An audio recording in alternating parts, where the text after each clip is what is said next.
Hello, hello. Hi, guys. Happy Monday. So, yes, we are continuing the conversation, and I know you're probably thinking, what is going on with Melina this month, boy?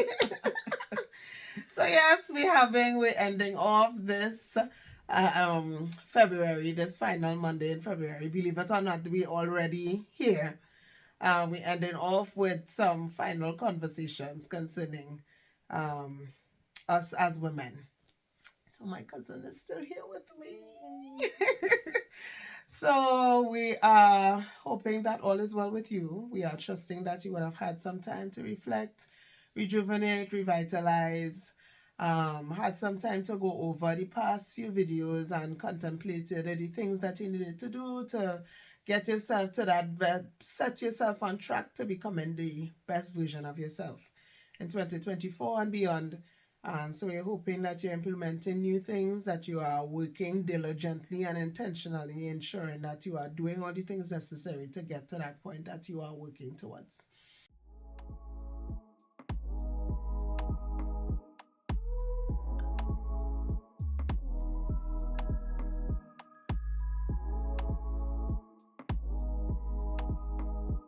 And so today we are going to end our conversation this month with one final woman that we, a woman that we looked at, that made a impression on us. And there were things that we wanted to highlight to you, hoping that it would benefit all of us in some way. So we read the story about Abigail. I know some time ago I would have mentioned it before, but we're taking it from a different perspective this time. We noticed a couple of things. So first, to begin with, in verse 3, it spoke about her being not just beautiful but wise. So we want to highlight that specific aspect of her character, the wisdom of Abigail. So Abigail had this husband. She was a wife. I don't think there was any mention of her having children. So we know that she was a wife. And she had a husband named Nabal. And Nabal had some sheep and some shearers that were tending to his sheep. And David, in his fight and flight mode, came across this man's sheep and spent some time with his shearers and provided protection for them and safety while they were doing their due, and came back and asked for a favor. Nabal wasn't so gracious as David was and did not see it fit to repay his kindness with kindness. His response was, "Who's this man? Who's this David you're telling me about?" And the servant that he responded, very short memory. And the servant that brought the news and had to carry back the news, so it fit to go to the wise wife. You see you? Before you make all of us dead here and get all of us killed, let me go and talk to your wife. So the thing that stood out to us was not only that she was wise, but as a wife, she knew when and how to operate, even though her husband was deemed foolish. His name was foolish. She and all said. When she meant to plead her case before David. So David plan, oh, so you're unkind and you don't want to repay kindness with kindness, I will deal with you. And he made up his mind. He was taking a good bit of his men, left a few to watch what they had, and took the majority of them to head down to Nabal's house to wipe out him and his entire household. Abigail intervened with her wisdom and sent her servant before donkeys laden with the mostest, and decided, not me and you and your stupidity, I am going to, she's going to intercept the entire thing. So we just want to talk about the fact that not only did she do what it took to alleviate the pending danger, but she also knew even how to respond to her husband. So she didn't just say, "Come back, you know where you just save us from." She came back and met Nabal in the happiest of moods, very joyous, and saw that he was a little tipsy and decided, you know what, I ain't gonna tell you tonight. She picked her battle that time. Yeah. She picked her battle, and she picked when to fight that battle, said battle. And I know for us as wives, from time to time, we would end up in either conversations, quarrels, or whatever with our husbands. And sometimes, our mouth. She born here, but her mother is a Grenadian. And we West Indians, I think women on a whole, this little space in our face here could do more damage than a blow. Yes. Men may physically be able to, throw a fist, but that iron fist that comes across in a velvet glove sometimes out of our mouth could do more damage to their egos, to entire situation. And she decided that even though everything in me wanted to tell you how off you was or how wrong you was, she decided, you know what, not today, I will deal with this tomorrow. So do you find that even in your space, because it's going to happen, our husband is a darling, let me just say, and I'm not just saying that he is, do you find, so just making that very clear, so people might be on their perch just thinking, yeah. So even though there is that dynamic in their marriage where they are thank you Jesus, there will be occasions where you have to choose, is this the right time or is that the right time? How do you manage that? Yeah, I really think gauging the situation, gauging the person's mood, in this case the wife gauging the husband's mood, and temperament at that time is important. Like in the story, Abigail came back, like she'd done all she needed to do to alleviate the problem, came back and saw that he was drunk. Now's not the time to tell you anything. If I cuss you now, it's not gonna do anything. If I come and be nice and say, do you know what I just did? It's not gonna do it. Like it's not the time. So really picking your battles, and choosing the right time and season to address things, raise things, not raise things, is important. I also think that some things you maybe never need to even mention.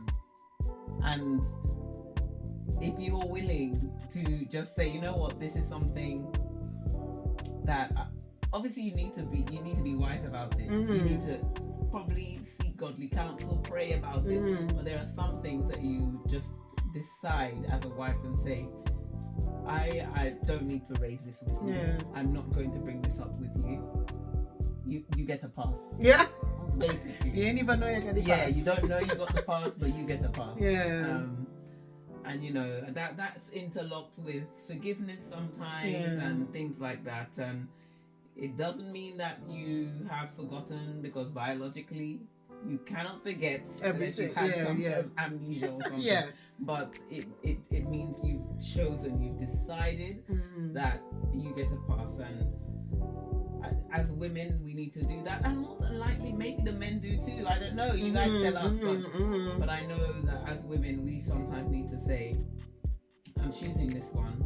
This is something I need to fight for." Like, so for Abigail, she knew that this wasn't something she could say, "Okay, I'm leaving the whole. I'm not even gonna involve myself. I'm not gonna say anything." She couldn't do that because it was a life and death situation. Yeah. She had to intervene. She had to protect her home, her family, and everything. And so she needed to go and do something about that. She had to be intentional, but she didn't need to. She didn't come back and boast or gloat or cuss him or anything. She was wise and kind of strategic about how she was going to do it and when she was going to do it, and if at all she was going to do it. So I think that's really the thing. You said knowing when, and I've heard you do it with the girls. One of them wanted something and you said it's the time, and you have to know when to go and ask him. You have to time it.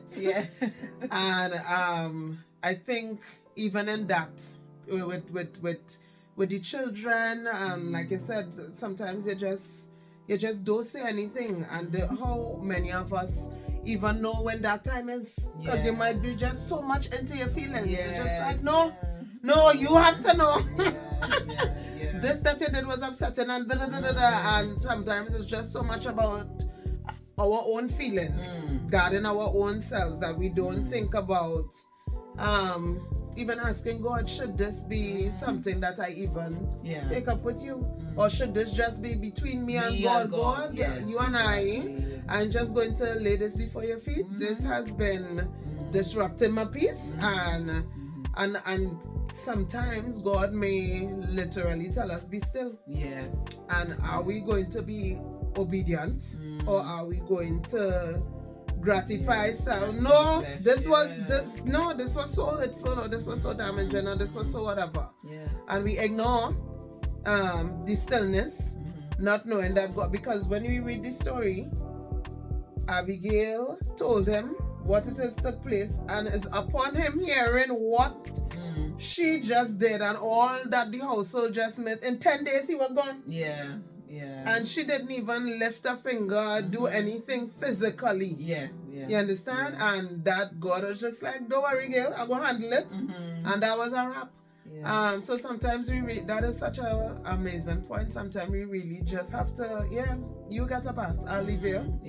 I'll let God handle it. I will let God deal with his son. And the past is not you get a pass, but you gotta know that you got a pass. Right. So I'm not saying anything, but my silence and my behavior and everything. Yes. Oh my speaking God. Volumes. It can't be that. If that is what God has said to you, give your husband a pass on this occasion. It needs to be a genuine pass. Wow. Note to self, Melina. So, I think. But it's tough to do that. It's very tough to do that. And obviously we're supposed to be trying to live our lives and live out, the fruit of the spirit in everything that we're doing. And so self-control comes into play here, because your flesh and your everything, and you're just normal. Yourself, you're just your normal self, your personality, everything else will come out. You did this. Do you know what, I just saved us from, or do you know whatever, or something as simple as you're wrong. And I know that I'm right on this occasion. It can be so difficult to deal with. And so when my husband and I have any kind of disagreements or whatever, sometimes we need to just pause and take a break and kind of rethink the whole thing. And are we going to agree to disagree? Right. Are we going to just leave this, or are we going to have to thrash it out because it's something that needs thrashing out? And I don't mean physically, I just mean discussing it, going having back and those forth, tough conversations. having those conversations. That past bit there. Yo. And I'm talking to myself. I know. They know we've been doing it all the time. All the time. Not at all pointing fingers. The finger going this way. So they're fully aware. 99.9% of the time. So she's talking to herself there. Yes, this is where she's at. That past could be a difficult one. It could feel as if no, that's not fair. That's not just at all. That's not just. That's not fair. It's not just. But God, you ain't see it. That pass. I feel like I need to sip some tea on that one. That pass could be, a little difficult, and I would imagine it would have been because your entire life was threatened, your livelihood was threatened. In those days, the men were the ones to bring home the bacon, as they would say. So, if you take out my husband, then what I have, a widow, left with nothing, and widows they want to thriving individuals at that point in time. So it's her whole livelihood and everything that she was accustomed to, because he was wealthy, would have been threatened at that point in time. So do you react based on feelings, or do you react based on the bigger picture? Yeah. And that might just be your whole family, the children. Mm-hmm. How you reacting? How does this decision that I'm going to make, this choice that I'm making, how does it affect my children? How does it affect our families, our extended families? How does it affect individuals that looking at you and thinking, you know, they are, I really want to have a family like this, or I really want to, you know. Yeah, people are always watching. Somebody is always looking on. Yeah, Somebody is always looking on, and so sometimes, you know, taking the L, as my children would say, sometimes it requires a level of humility, a level of just saying, okay, God, I'll leave it to you. I'll leave this one to you. But I guess it would take quite a bit to just. And she, even when, because the Bible did say, even when she was on her way, she didn't tell him she was going. She didn't tell him that she was going to do. So like every step of the way, she just acted with the wisdom of God. Because who knows, he might have stopped her. Who knows, he might have been ignorant about. Well, load up your armies. Let we go and she just acted in wisdom along the way. So, you know, man, protecting his reputation in some ways as well. You know, I think there's a word in there which is telling us as women, don't just go out and throw your pearls to swine, just telling everybody everything that you're going to do, especially if you're getting your husband out of a hole that can make him look a certain way. And so she didn't tell him, but she was just diligent. She did what she needed to do to sort out the problem. And it wasn't a thing where she was like, you know, all eyes on me. I'm doing it and I'm saving our family, and he's rubbish and he can't even do it. Look at him or whatever. Everybody knew what he was. Everybody knew what his name. Because the servant told her, you know, he lacking understanding. So I'm coming to you so that you can do something about this situation. So it was known. It was known. To reiterate, she didn't need to add on top. She was just she was humble and wise in how she went about things, which is commendable and something that obviously we as women need to implement. Implement in our lives. That one is one for the books. That one is definitely one for the books. I can't imagine really and truly being in that situation. And like I said, it was known. So it's not like it was a secret how his behavior and personality was. Even the servant himself knew that this is how he was. And she didn't agree. She didn't disagree. She just went into in quick time. She made decisions and set things in motion to save. So she was resourceful. She knew where to get the things and how to, you know, put together something that could alleviate pending danger. So she just operated in wisdom through and through. So like I said, not wanting to carry on long devotionals, but I just we want to encourage you all before we as we close off this month of February, to encourage us as women to seek the wisdom of God. The Bible does talk about asking for wisdom, and because if you lack it, He would give you generously. Give it to us.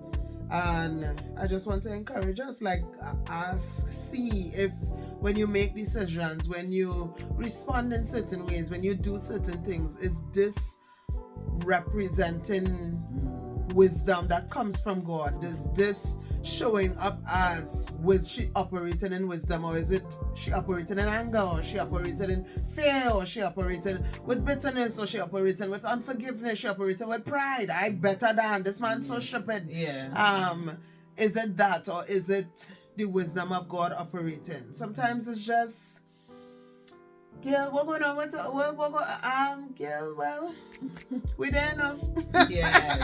And not probably just, you know, talking about the situation that yes, it's not getting better, yes, it's not improving, but just God help me to have a godly perspective on where we are at right now. Help me to have a godly perspective on the things, on the situations, the happenings, and that is what she did. Let me appease this man. And when she went, she said, David, you don't want to dirty your hands with this man's blood.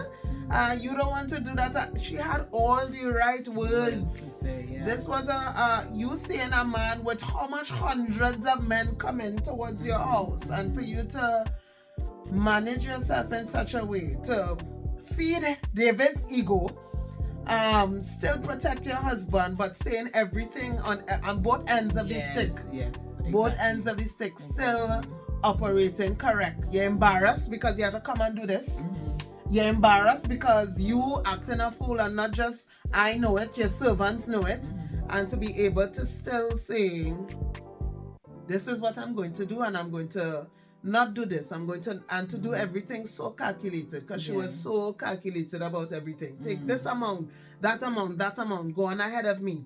And I just want to encourage us. Like I said, we want to encourage you all to, as women, to operate. Lord, how do I manage my children's personality? I have 2 children, both of them polar opposites. How do I deal with this one's personality? How do I deal with that one's personality? How do I manage my own self, and then manage the needs of my husband? And so let us seek to operate with wisdom, operate with grace, because she did do everything gracefully. She didn't operate like some wajang woman. She did everything with tact and so graceful, because she could have come back with all the fiery rage and tell him as it is, but she still chose, when he was sober, will talk with you when you could hear what it is I'm saying, and that might be after your husband done eat a plate of food, because if he hungry, he ain't gonna hear you. So it might, I really want to talk to us about something. You might have to offer up a little something, and then decide, okay, now that you're good and happy, let's talk about vacation. Know your position. Know your timing, and be tactful and intentional. It's not manipulation. It's more about being wise and choosing your time. And it's the same when people will do it with you. Your husband will do it with you. Correct. We're not robots where we're always the same. Every day is the same. They moods. Change moods. Different things happen. They're impacted by external things and internal things. And so, being wise to make decisions in line with what's happening around, what God has spoken to you about, and things like that, it can really change the outcome first and foremost. And protect you from long-term hurt, damage, trauma, things like that. You need to look at the bigger picture, and I think that is what Abigail was doing. She looked at the bigger picture and decided, well, this is what I need to do to sort this. This is what I do not need to do to sort that. At least not right now. At least not right now. And so that's really key. And like I said, being intentional, because sometimes you might just need to plan it out a little better. Is it talking to him on the 10th or the 15th of the month a good time, when money little low in his pocket, or is month 10 a better time? You supposed to know your person, and like you said, same for husbands with wives. You don't come with some intense conversation when your woman on your period, like nobody.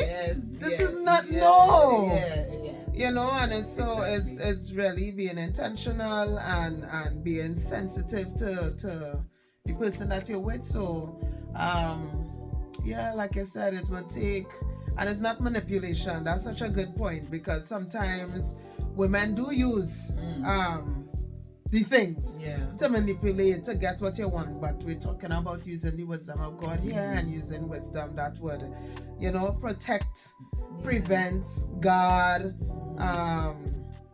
Because if she didn't, the and it's not just Nabal he was coming for, it was the entire wiping out everybody connected to him.